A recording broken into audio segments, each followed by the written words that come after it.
Welcome once again, everyone. Sorry for the absence. I do apologize for not posting regularly, except on other social media pages, such as my Twitter, which you can follow me on Twitter at P1_Baybay. And you can follow me on my Instagram, which is always popping at Mocha_CPR. MOKA_CPR. Now that that's out of the way, the social media plugs are gone. It's time that we talk about the world of professional wrestling. And it's been shook as of recent because there is one man in the world of professional wrestling today who holds three, count them, not one, more than two, three championships in three companies. He holds the Impact Wrestling Heavyweight Champion. He holds the AEW Heavyweight Champion, and he holds the AAA Mega, they call it like the Mega Heavyweight Champion or the Mega Championship or something. But I'm not familiar with AAA wrestling all that much. But had that been the case, never before have you had a man hold three championships in three companies. I don't see why I keep saying one, because I'm so used to saying one, I guess you could say. Beforehand, we have had people who have held at least two titles in one company, or two titles in two companies, rather, is what I mean to say.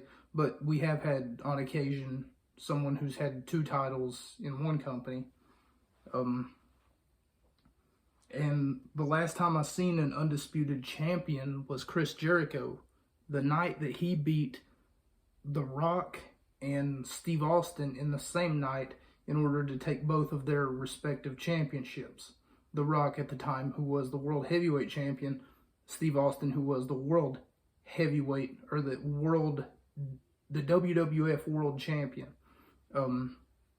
Both of those championships were then given to Chris Jericho to hang on to, and he was the first undisputed champion of the WWE. But we're not talking about the WWE. We're talking about a man who transcends the WWE, if you will, because the WWE, they want to think that they're at the top enchilada of 1% of wrestling, but they are not. Unfortunately for them, they've been knocking off their peak. Unfortunately for them, on a weekly basis, according to a lot of sources, they've been getting beat a long time coming and a long time on a consistent basis. As you can see those arrows, if you were to look it up yourself, you would see those arrows for WWE going straight down and AEW coming straight up. The problem with WWE, and I'm not going to be predictable and say that it's Kevin Owens. I'm not going to be predictable and say that it's Sami Zayn. I'm not going to say that Daniel Bryan is once again the problem here. I'm not going to talk in riddles or talk about other stuff that doesn't really concern the WWE. The problem with the WWE is two things. One, they don't have enough star power. They need star power. They need someone to come into their company and everyone's got to love them. Not one person can hate them. They had that. Once upon a time, they had that. CM Punk. Ask any wrestling fan who has watched wrestling at least from 2007 to 2014, if not 2018. CM Punk. CM Punk was a godsend of a professional wrestler, and he was a man who transcended, just like Kenny Omega is doing right now, professional wrestling in one regard or another, because he was so entertaining, he was so eye-catching, he was so funny, he was so flamboyant, he was so just everything. He was everything in one package, if you will. CM Punk was a man who absolutely revolutionized wrestling at its very core. And that's exactly what Kenny Omega is doing now. Because Kenny Omega has knocked on the forbidden door. For those of you who don't know what that means, that's simply a term to mean that the man has went from one company to another company to another company. The man has a contract basically that he signed that said that he's allowed to work for any wrestling company that he wants to, provided it's not someone else's priority. What I mean by that is the WWE over here on their island, let's call it WWE Island, PG Island, if you will. That's another thing that's wrong with the WWE, but we'll talk about that in a second. The WWE over here on their WWE Island will not allow any of their wrestlers, any of their referees, any of their producers, anything that has to do with WWE stays specifically in the WWE network. Whereas though that Kenny Omega has more freedom. He can go do whatever it is that he wants to in whatever wrestling company that he feels free to do so. And it doesn't hurt the wrestling company, honestly. If WWE would broaden their horizons a little bit and let their champions go to other companies, just as a business partnership of some sort like AEW has been doing, WWE would find that a wider audience would probably come to their product. But instead, WWE is so closed-minded. What they want to do is they want to keep their brand, their product, on their show at all times, at any cost necessary. Instead of saying, hey, why don't you go to that company? You know, wrestle for them for a little bit, but just remember, that's our title. You would defend it on our brand. Of course, I'm speaking about the WWE title, the WWE Championship, which means so much to them. The second thing that's wrong with WWE, not only do they not have enough star power, not only are they closed-minded and not willing to work with other wrestling companies, the second and most important thing is the PG era. You see, they went PG to stop all of these roughhousing kids who are 13, 14 years old. They would watch wrestling, or not even 13, 14, but, you know, hyperactive ADHD kids that are maybe 7 or 8 years old. Let's follow that demographic for a second. They would watch professional wrestling and hear Steve Austin say the B word, or, you know, the F word, drop an F-bomb, or showing somebody a finger, a certain finger that you're not supposed to show. Had that been the case, little Johnny would go to school and replicate what he's seen on a television show. And the WWE didn't take kindly to that, because they watched it. Little Johnny stayed up past his bedtime watching wrestling. And at one point in time, I was little Johnny. At one point in time, I was the person who would do something like that. So the WWE the WWE eventually had to say, all right, guys, network executives, what are we going to do? Our company has now become the product of malpractice because children are giving their parents the finger. Steve Austin, stop doing the finger. You can't ask Steve Austin to not do the finger. I mean, isn't that what Steve Austin is? He does the finger because that's who he is. That would be a characteristic that you cannot take from Steve Austin because he's this just badass redneck that just doesn't give a damn. He just shows up, does what he wants, leaves, raises hell, drinks a beer. You can't tell someone like that not to do something like that because that's who they are. And that's their stick. Steve Austin at the time was also, this revolutionary character that people had never seen before. He was making people live vicariously.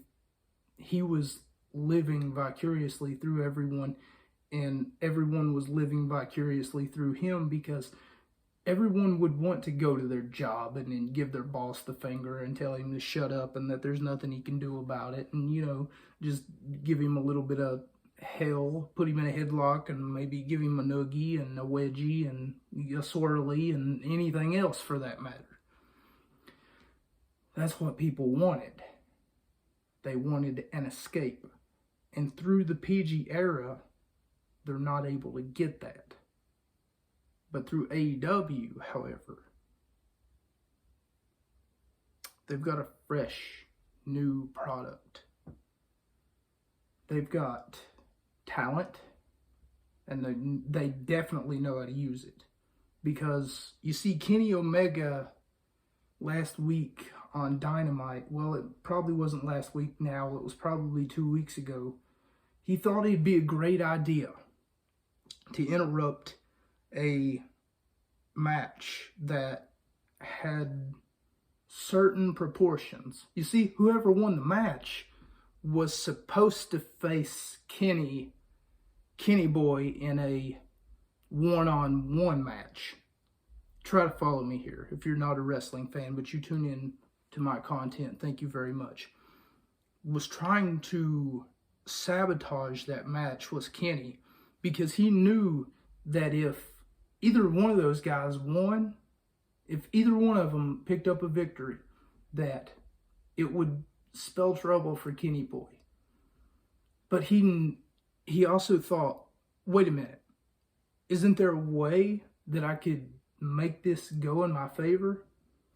So Kenny thought that it'd be a great idea to distract the referee, knock the both of the contenders down for a 10 count. If you cannot answer a referee's 10 count, if you cannot get on your feet by the time that the referee counts 10 in a one-on-one singles match with disqualification proportions, it's considered a draw. So Kenny Boy thought that he was going to get a bye, a pass at the next pay-per-view Double or Nothing this Sunday. Tony Schiavone came out. Whenever Schiavone came out, he was trying to tell Kenny Boy that, I'm afraid I've got some bad news for you. Instead of one opponent, instead of one person, you will now be facing the two men who just got done competing in that match that you sabotaged. So now Kenny has to face not only that bastard Pac, but he also has to face Orange Cassidy. Kenny Omega.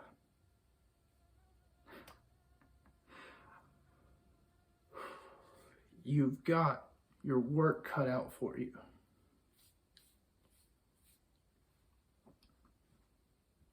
Thank you all for tuning in once again to yet another riveting episode of That Wrestling Show. That was a little bit of a recap on what happened this past week, or past 2 weeks on Dynamite. At least it was a little bit of a recap, not really too much. I'm not going to sit here and talk about it in extent really all that much. I do appreciate everyone stopping by. if this is your first video of mine, I'd like to say thank you for showing up.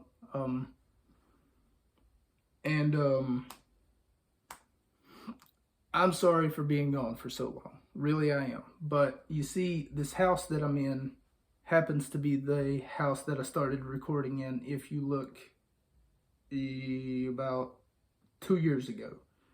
Maybe not 2 years, okay. Not at my first video, not at my second, not at my third, not at my fourth, not at my fifth. Probably around the 8th or the 9th video. Where I started recording here. There's a big story where my uncle was on drugs. He was living here, refused to pay the electricity bill. Electricity bill goes up, and I didn't have a job at the time. Electricity bill is in my name. Uncle on drugs decided that it was a good idea to get out of here, and he tried to get out of here, but his probation officer got him, and his probation officer, who now had custody of him, decided it was a good idea to throw him in jail for breaking said probation. And for that matter, I am here. I'm here because I paid off said electricity bill that was in my name. And for that matter, I'm going to start posting regularly on here again, because now I got the whole house to myself again. So I can now make these videos, and unlike it was a few videos ago, right? Like a few months ago, a few years ago, I don't know. But I was telling you guys about all these crackheads that keep coming in my house. None of them showing up anymore. Nothing like that, you know. So we got a good. All right. I appreciate everyone showing up, stopping by, listening to a little bit of a rant there at the end. I'm going to go ahead and cut the video now, and thank everyone for their support, for oh crap, pizza's coming back to bite me. But thank everyone for their support. Again, follow me on Instagram at Moka, MOKA _CPR. Follow me on Twitter at P1, the number 1, just P, as in Perry, 1, _ Bay, almost said CPR, BAY. Thank you so much, and